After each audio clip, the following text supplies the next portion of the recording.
This video contains huge spoilers for Zelda Tears of the Kingdom. Please don't watch this video until you've played the game pretty much the whole way through. Let's start this absurd Zelda theory by throwing out the Zelda timeline. I've always liked the idea that Minish Cap, Four Swords, and Four Swords adventures all happen after the majority of the main continuity of Zelda. There's really not a lot in other Zelda games that tie into this trilogy. Very few references are made other than the Temple of the Four Swords, which appears in the Game Boy Advance version of Link to the Past, but I think that's just like an Easter egg. I don't think that's like canonical as a result of that version of the game coming with the Four Swords mode. Other than that, there's really not a lot to tie in with the rest of the continuity, even in Breath of the Wild, which refers to pretty much every single Zelda game. Don't get me wrong, there are the Minishi Woods and the Pico Pond, which are references to the Minish, or Picori as they're called in Hylian, and of course there's Mount Kernel, which in my opinion is the first appearance of that mountain in the continuity of Zelda.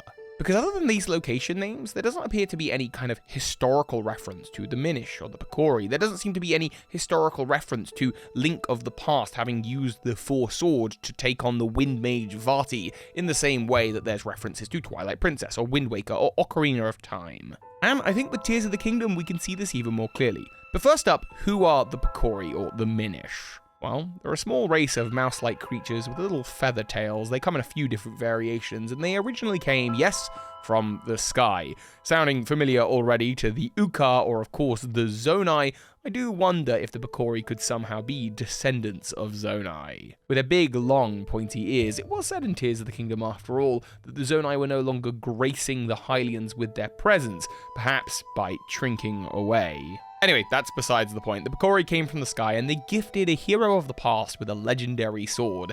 This sword to me looks a lot like the Master Sword, and I've already done a video on that and how I think that the Master Sword will one day become the Four Sword. In fact, the snapped blade of this sword as it appears at the beginning of Minish Cap is kind of a sort of like reflects what happens to the Four Sword in Tears of the Kingdom. But of course, the sword is fully healed after that point.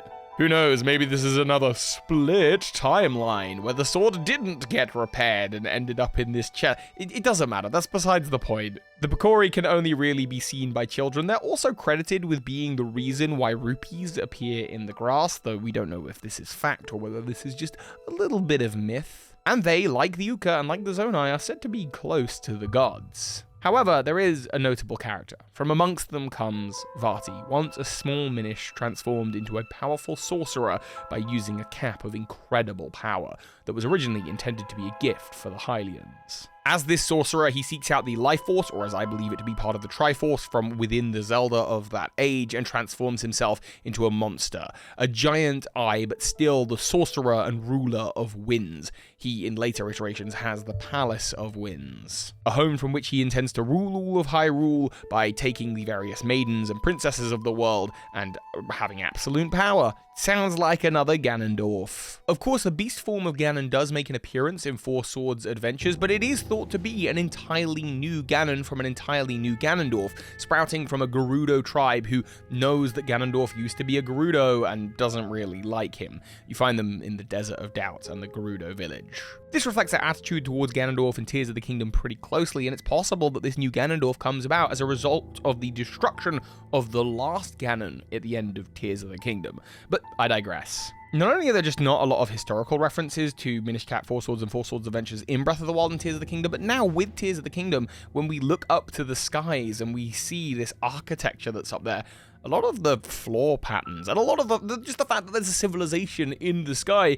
seems to be a direct nod to the Palace of Winds and the ruins on the ground from where the Wind Tribe in Minish Cap ascended to the heavens after they mastered the winds. They did so with the help of the Minish, who I've already said could well be descendants of the Zonai, and the Zonai would know how to ascend to the winds, and possibly this is all happening as a result of Ganon, the ultimate evil, being destroyed at the end of Tears of the Kingdom. At the beginning of Tears of the Kingdom, we see the Cloud Barrier, as it's known from Skyward Sword, opening up as the heavens and the surface world become one once again.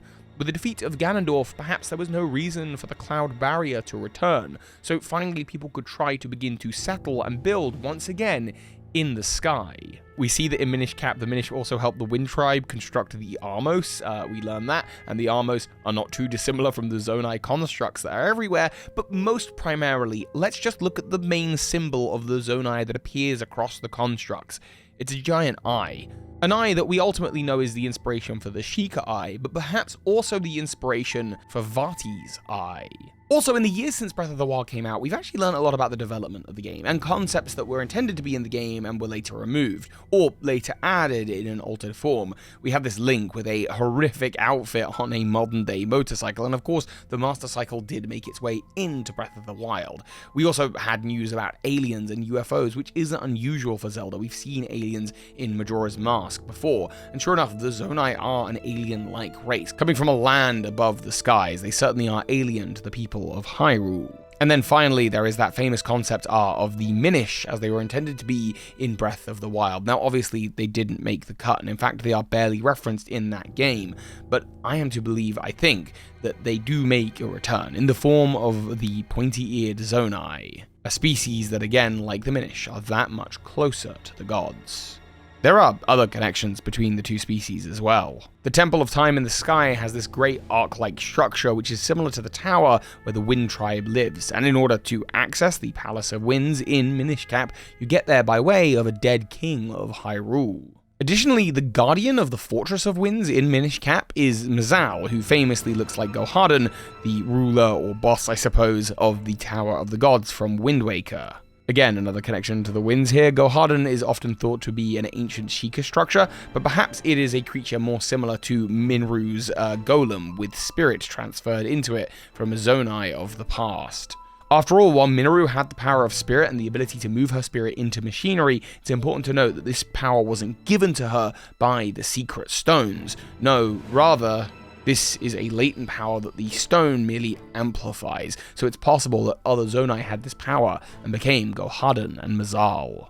After the defeat of Ganondorf at the end of Tears of the Kingdom, I believe that there was a vacuum for power, and one of these Zonai sought to fill it.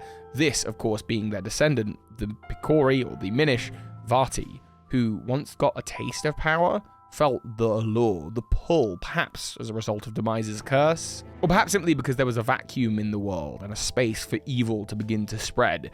This sorcerer transformed himself ultimately into a creature that bears the eye of his ancestors. And he, like his forefathers, believes that he belongs not just ruling over Hyrule, but literally above it, which is why Vati's palace in the Four Swords is a floating palace in the sky.